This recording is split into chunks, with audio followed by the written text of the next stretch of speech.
Ketiga, orang tidak sakit, tidak berpuasa, berarti dia tidak melaksanakan rukun Islam yang ketiga. Lepaslah rukun Islam yang ketiga.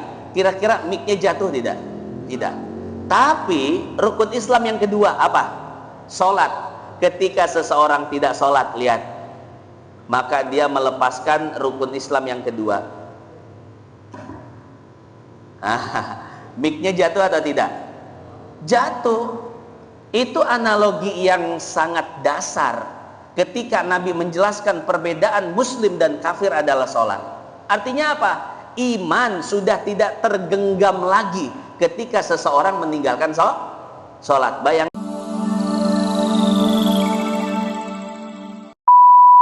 Assalamualaikum warahmatullahi wabarakatuh. Hadirin jamaah yang dimuliakan Allah, pada kesempatan kali ini kita akan melanjutkan kajian kita pada kitab Syarhus Sudur yang dikarang oleh Imam As-Suyuti rahimahullah. Qala al-musannif, pengarang kitab ini mengatakan, babu ma yunji min adabil qabri, bab yang membahas tentang amalan yang dapat menyelamatkan dari adab kubur. Saya bacakan hadisnya. Akhrajat Tabrani fil Kabir, diriwayatkan dan ditulis oleh Imam Tabrani di dalam kitabnya Al-Mu'jamul Kabir. Wal Hakimut Tirmidzi fi Nawadiril Usul, juga diriwayatkan oleh Imam Al-Hakim At-Tirmidzi di dalam kitabnya Nawadirul Usul. Wal Asbahani fit Targhib, diriwayatkan pula oleh Imam Al-Asbahani di dalam kitabnya At-Targhib. An Abdurrahman ibni Samurah, dari Abdurrahman bin Samurah, qala, ia bercerita,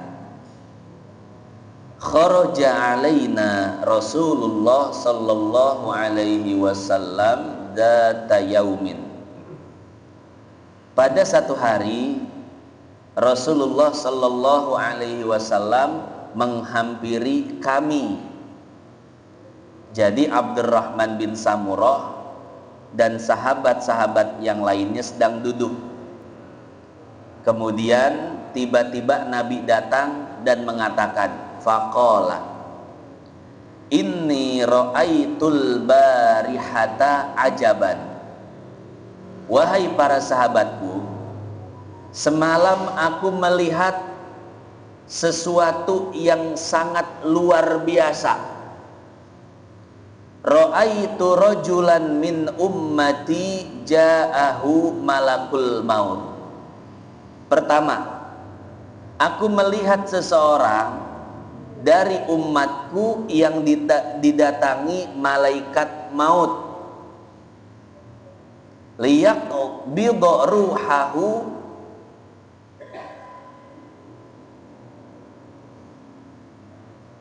untuk dicabut nyawanya. Faja'ahu birruhu liwalidayhi, akan tetapi kemudian amal bakti kepada orang tuanya datang.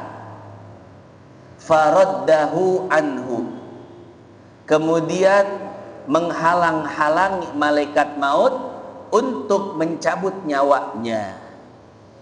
Yang dimaksud menghalang-halangi yaitu bukan mengusirnya, tapi menghalang-halanginya untuk mencabut nyawa dengan kasar, sehingga malaikat maut mencabut nyawanya dengan lembut. Itu yang pertama. Hadirin jamaah yang dimuliakan Allah, Di sini disebutkan fungsi bakti kepada orang tua. Apa? Yaitu dapat meringankan sakaratul maut. Jadi sakaratul maut itu disebutkan di dalam kitab At-Tadhkirah beberapa riwayat. Riwayat pertama yang namanya sakaratul maut seperti burung kecil, ini rasanya ya, rasanya atau sakitnya sakaratul maut seperti burung kecil yang digoreng di minyak yang sangat panas dalam keadaan hidup-hidup. Nabi Ibrahim ketika wafat, ruhnya ditanya oleh Allah, wahai Ibrahim, kaifa wajadtal maut, bagaimana rasanya sakaratul maut?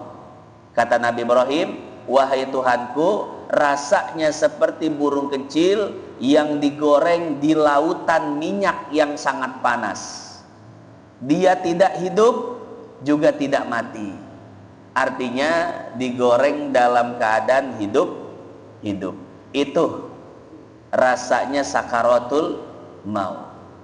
Atau di dalam riwayat lain, rasanya sakaratul maut adalah dipisahkan antara kulit dan daging dalam keadaan hidup. Pernah ngelihat domba? Ketika hari raya kurban, pemotongan selesai, maka daging dan kulitnya dipisahkan. Ini masih mending, dombanya sudah mati. Tapi sakaratul maut, dalam satu riwayat disebutkan bahwa seperti sakitnya itu seperti manusia yang dalam keadaan hidup dikuliti, dipisahkan antara kulit dan dagingnya. Dalam riwayat lain seperti digergaji dalam keadaan hidup. Dalam riwayat lain seperti dimutilasi, digunting setiap anggota tubuh kita manusia dalam keadaan hidup. Ini kira-kira geli atau sakit, Pak? Sugante geli enggak gelinya. Intinya sakitnya luar biasa. Nah, tapi amalan bakti kepada kedua orang tua itu dapat mencegah rasa sakit saat sakaratul maut. Itu amalan pertama, yaitu berbakti kepada kedua orang tua. Pak Ustadz, orang tua saya sudah meninggal dunia, bagaimana cara baktinya? Ini disebutkan di dalam hadis riwayat Imam Abu Daud. Orang tua meninggal dunia, cara baktinya ada 6 kata Nabi. Salah satunya yang banyak orang teledor adalah menyambung tali silaturahim dengan saudara-saudara orang tua kita, dengan bibi kita, paman kita, mamang, uwa dan lain sebagainya. Ya, biasanya ketika orang tua masih hidup, kita sering dipertemukan dengan saudara-saudaranya sehingga terjalin tali silaturahim. Tapi begitu orang tua meninggal dunia, biasanya putus silaturahim antara keponakan dan mamangnya, keponakan dan bibinya, keponakan dan uaknya. Ya, itu salah satu amalan yang banyak teledor, Pak, ketika orang tua sudah meninggal dunia, yaitu menyambung tali silaturahim dengan saudara-saudara orang tua kita. Padahal itu termasuk dari bakti seorang anak kepada orang tua yang telah meninggal dunia, ya. Nah, itu amalan pertama, bakti kepada orang tua yang telah meninggal dunia dapat meringankan proses sakaratul maut. Yang kedua, wa ra'aitu rajulan min ummati busita alaihi adabul qabri. Aku melihat seseorang dari umatku yang azab kuburnya sudah dipersiapkan. Faja'ahu wudu'uhu, fastanqadahu min dzalik. Tapi kemudian air wudunya datang memadamkan azab kuburnya.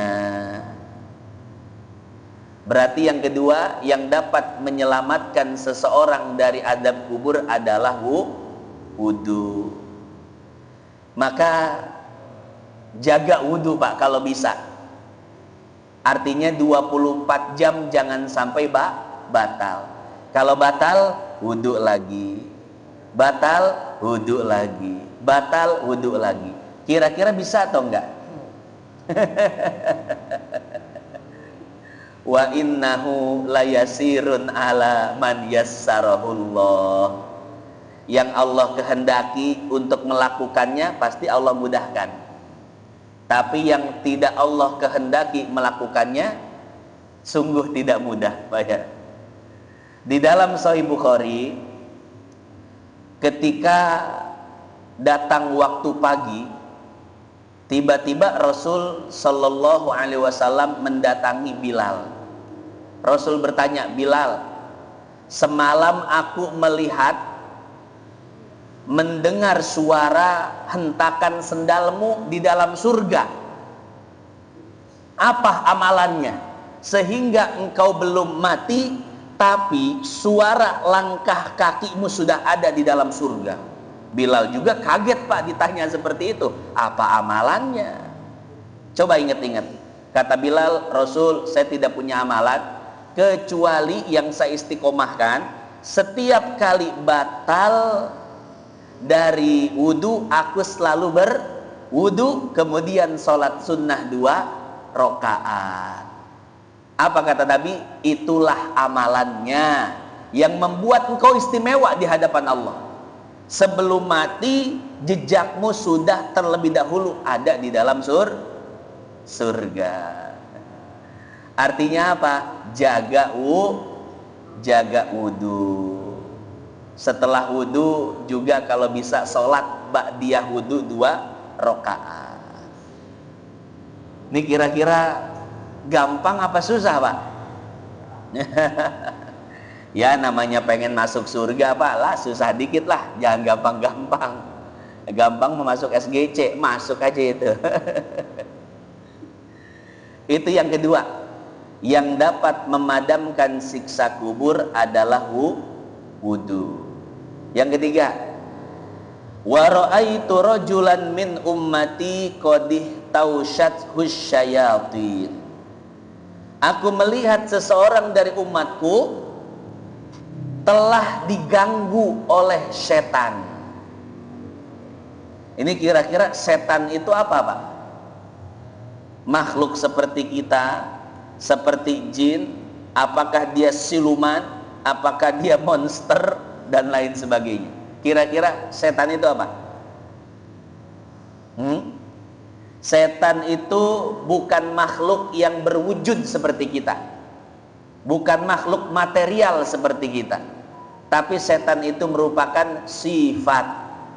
Apa kata Allah? Wa kadzalika ja'alna likulli nabiyyin aduwa syayatinal ins wal jin. Kami jadikan setiap nabi punya musuh setan dari golongan jin dan setan dari golongan manusia. Jadi setan itu sifat.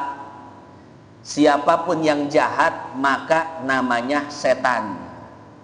Manusia yang jahat, yang zalim berarti setan dari golongan manusia. Jin yang jahat, yang zalim berarti setan dari golongan jin. Minal jinnati wan nas, dari golongan jin dan dari golongan manusia.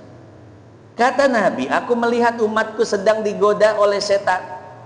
Faja'a dzikrullah, maka datanglah zikir, amalan zikir kepada Allah. Jadi yang bisa mengusir godaan, gangguan bisikan setan adalah zikir. Misalkan di dalam hati Bapak sedang ada bisikan untuk maksiat, maka langsung ditimpa, diadu dengan zikrullah. Zikir Pak. Ada bisikan maksiat mata, langsung zikir, Astaghfirullah, Astaghfirullah, Astaghfirullah. Allahumma anta rabbi la ilaha illa anta khalaqtani. Atau zikir yang lain, afdalu dzikri fa'lam annahu la ilaha illallah, la ilaha illallah. Terus ditimpa dengan zikir sehingga bisikan-bisikannya hilang dari kalbu kita, ya. Nah, itu amalan yang ketiga. Jadi ketika kita mendapatkan bisikan dari setan untuk melakukan kemaksiatan, maka langsung berzikir kepada Allah. Karena di dalam hati kita ada yang namanya khonnas. Khonnas ini tugasnya memberikan bisikan-bisikan yang buruk, maksiat dan lain sebagainya. Ini disebutkan di dalam surat apa? An-Nas. Bapak hafal semua. Min syarril waswasil, min syarri qul a'udzu birabbin nas, malikin nas, ilahin nas, min syarril waswasil. Ayat keberapa? 4. Jadi di dalam kolbu kita ada yang namanya khonnas. Si khonnas ini, kata Imam Qurtubi di dalam kitabnya Al-Jami' li Ahkamil Quran, ketika lisan kita tidak berzikir, maka dia akan keluar untuk memberikan bisikan-bisikan maksiat. Tapi ketika lisan kita berzikir, dia akan bersembunyi. Makanya disebut khonnas, makhluk yang pandai bersembunyi, ya. Kapan dia bersembunyi? Ketika disebut zikrullah. Maka orang yang senantiasa membasahi lisannya dengan zikir, si khonnas tidak berani keluar untuk memberikan bisikan-bisikan maksiat, ya. Nah, jadi seperti itu, ketika ada niatan untuk bermaksiat, lintasan di dalam hati untuk bermaksiat, maka segeralah melakukan zikrullah. Yang keempat, fakhallasahu min bainihim, sehingga orang yang melakukan zikrullah akan terbebas dari bisikan khonnas. Yang keempat, wa ra'aitu rajulan min ummati qad tawshathu malaikatul adab. Aku melihat salah satu umatku yang sangat takut, mengalami ketakutan oleh malaikat azab. Faja'athu salatuhu fastanqadathu min aidihim. Tapi kemudian datanglah amalan solatnya yang menyelamatkan dirinya dari malaikat azab. Jadi solat ini pemain inti, ya, hadirin jamaah yang dimuliakan Allah. Dari sekian banyak amal soleh, dia porosnya, dia yang tidak boleh ditinggalkan.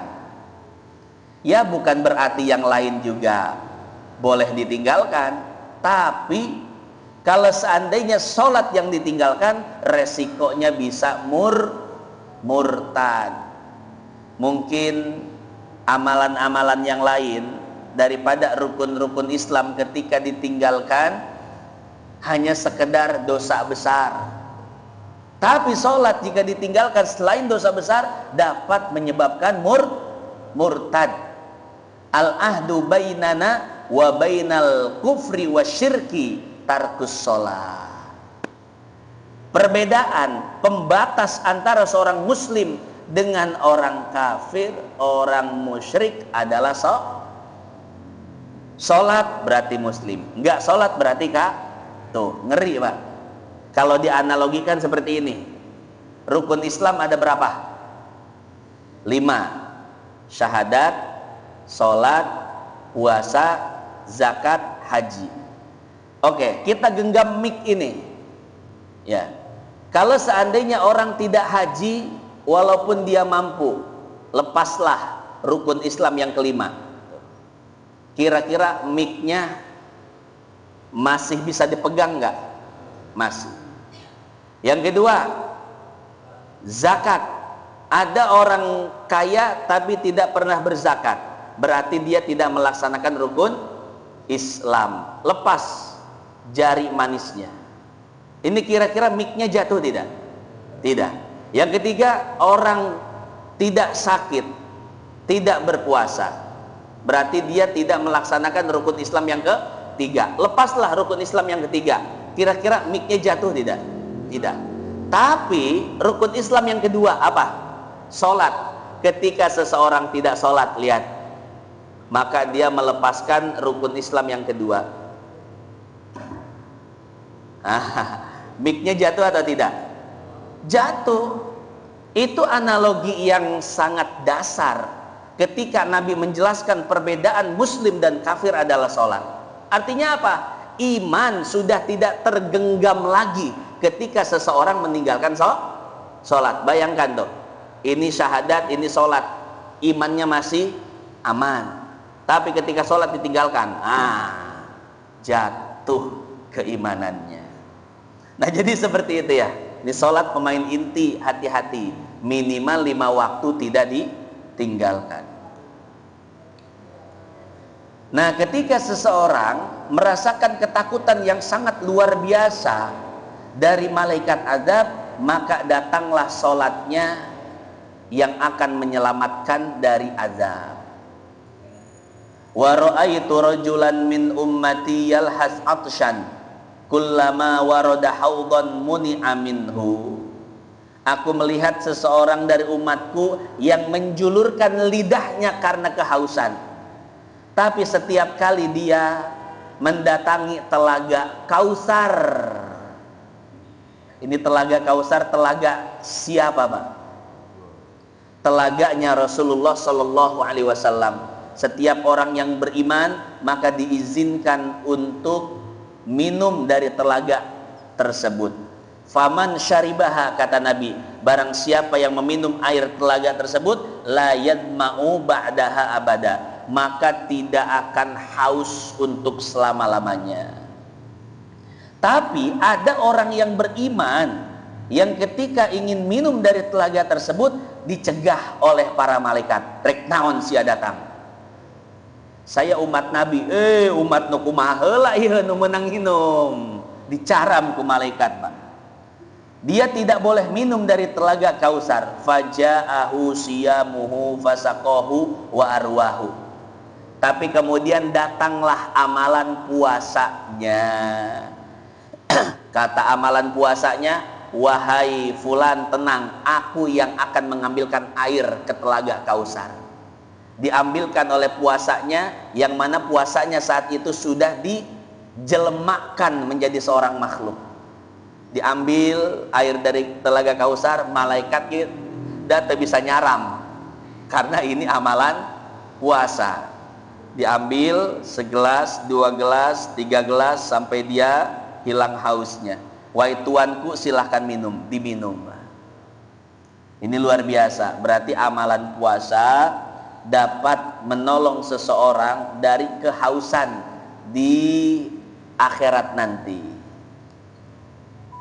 Wa ra'aitu rajulan min ummati wan nabiyyuna qu'udan halaqan kullama dana la li halaqatin taraduhu. Aku melihat seseorang dari umatku yang mendatangi satu perkumpulan. Di sana duduk para nabi dan umat-umat yang lainnya. Tapi ketika orang ini datang, maka para nabi menolak orang tersebut. Rek naon sia ka dieu. Di dunia getara ngaji, ilok di dieu ngaji. Diusir oleh para nabi. Faja'a igtisaluhu minal janabah. Maka datanglah amalan mandi junubnya ketika di dunia. Saat dia junub di dunia, dia mandi. Ternyata itu jadi pahala yang dapat menolongnya nanti di akhirat. Sehingga fa'akhadha biyadihi wa aq'adahu ila janbihi. Kemudian orang tersebut dituntun oleh amalan mandi junubnya, kemudian didudukkan dekat para nabi. Itu pun kalau mandi junubnya benar. Ini banyak yang belum ngerti mandi junub. Sedikit saya jelaskan, Pak. Mandi junub rukunnya 2. Pertama niat, yang kedua meratakan seluruh air ke tubuh dari ujung ketombe sampai ujung rorombehen. Ini harus rata semua oleh air. Tidak boleh satu bagian pun yang tertinggal, ya. Jadi dari mulai rambut kita gosok-gosok semuanya, jangan sampai ada satu bagian rambut sehelai pun yang terlewat. Kemudian lubang hidung, lubang telinga harus benar-benar kita perhatikan. Lipatan-lipatan yang ada di daun telinga, Pak, masukkan air sedikit tuh. Kemudian kita korek-korek, ya. Bagian atas rapi, yang jenggotnya panjang, tebal, wajib dimasukkan air ke dalam janggutnya. Kalau model-model saya janggut tipis, nah ini mas selewat aja cukup, ya. Yang kumisnya tipis selewat cukup. Tapi yang kumisnya tebal, ini jadi PR, harus diperhatikan agar air tersebut benar-benar masuk dan merata ke dalam kumisnya. Bagian kepala selesai, bagian tangan kanan dan bagian anggota tubuh sebelah kanan, ya, ketiaknya harus benar-benar terkena air. Kuku-kuku yang panjangnya, nah itu harus benar-benar selak-selaknya terkena air. Bagian kanan selesai, bagian kiri sama. Lipatan-lipatan perut, yang perutnya one pack atau zero pack. Bulet kos saya perutnya, ya, perut jelema senang. Nah ini perut orang senang, Pak, bulet. Ya, biasanya ada lipatan-lipatannya, Pak, itu perlu diperhatikan. Pusar bagian luarnya perlu diperhatikan, ya. Kalau yang perutnya itu six pack, kurus rata dengan dadanya, nah itu agak aman. Yang enggak aman yang kayak saya ini. Tapi saya enggak buncit juga sih, walaupun saya gemuk, ya. Perut saya rata loh, Pak, Masya Allah. Ya. Nah ini aman nih kalau yang perutnya rata. Tapi yang perutnya ada lipatan-lipatannya, perut orang apa tadi? Orang bahagia, ya. Itu perlu PR, ya. PR lipatan-lipatannya agar terkena air mandi junub. Begitu pula kemaluan kita. Ini PR bagi laki-laki, kemaluannya kan ada kantung kemihnya, ya, ada lipatan-lipatannya. Nah itu harus terkena semua. Kalau perempuan agak aman lah, ya. Ini masalahnya laki-laki. Kemudian dubur bagian belakang sama. Kita basuh air dalam keadaan jongkok. Jadi kita jongkok seperti kita mau istinja dari buang air besar. Seperti itu cara membasuhnya. Kemudian lipatan-lipatan di paha, lipatan-lipatan kaki, kuku-kuku, selak-selak kuku yang di kaki, selak-selak jari kaki, itu harus terkena semua. Rorombehen juga harus terbasuh air mandi junub. Kecuali yang rorombehennya sakit, Pak. Terkadang yang pecahnya besar, kemudian sakit, ya. Nah itu tidak perlu. Tapi kalau seandainya tidak sakit, itu tidak jadi masalah. Wajib dibasuh. Nah jadi seperti itu. Tanpa sampo, tanpa sabun, tanpa sabun muka dan lain sebagainya sah, boleh. Yang penting kena air. Tapi lebih afdolnya disampoin, disabunin, sikat gigi, pedicure, manicure. Wah, lebih afdolnya semua, Pak, dilaksanakan beserta sunnahnya, ya. Tapi kalau seandainya tidak pakai sampo, tidak pakai sabun, itu boleh, tidak jadi masalah, ya. Nah kemudian alangkah baiknya berhubungan badan itu di waktu sahur. Bapak tidur dulu sebelum jam 11 atau jam 11 dia tidur maksimal. Bangun jam 3, kan ke subuh 2 jam lagi tuh, atau 1 jam setengah. Bangun, sholat 2 rakaat tipis-tipis. Jangan lama-lama, Pak. Ya, nanti ngantuk lagi. sholat 2 rakaat, tahajud tipis-tipis, kemudian hubungan badan. Di dalam kitab I'anatul Talibin karangan Syekh Abu Bakar Syato, itulah waktu terbaik untuk hubungan badan, yaitu di waktu sahur. Karena ketika itu kondisi tubuh manusia sedang normal, tidak terlalu kenyang, juga tidak lapar. Ya, kondisi tubuhnya normal. Hubungan badan di situ, niatkan punya anak soleh, jadi insya Allah punya anak soleh, Pak. Ya, apalagi sebelumnya kompak suami istri, tahajud dulu, zikir dulu, baca yasin dulu, tabarok dulu, al-baqarah, ya terjadi ya tamah. Makanya saya bilang tahajud tipis-tipis aja, ya, wudu, sholat 2 rakaat, hubungan badan, ya sampai kira-kira jam 4 selesai. Jam 4 mandi junub 10 menit, kemudian lanjut sholat witir sambil nunggu subuh baca Quran. Atau kalau baca Quran yang ngantuk, nunggu subuh udah keluar ke warung ngopi. Kalau NU sambil ngerokok, Salafi nggak ngerokok, Pak, haram, tapi ngepep. Ya, jadi seperti itu ya. Hadirin jamaah yang dimuliakan Allah, itu sedikit penjelasan tentang mandi junub. Jadi hati-hati, Pak. Lebih afdol hubungan badannya sebelum subuh. Kenapa? Biar kita tidur dalam keadaan tidak junub. Karena kalau kita hubungan badan jam 9, jam 10, jam 9 budak hari rukan ya budak. Masih pada main. Jam 10, jam 11 hubungan badan. Kira-kira mandinya mager gak? Males, Pak, mandi jam segitu. Akhirnya tidur dalam keadaan junub. Makruh tidur dalam keadaan junub. Tapi kemakruhan itu bisa dihilangkan dengan cara wudu. Jadi wudu sebelum tidur itu bisa menghilangkan kemakruhan tidur dalam keadaan junub.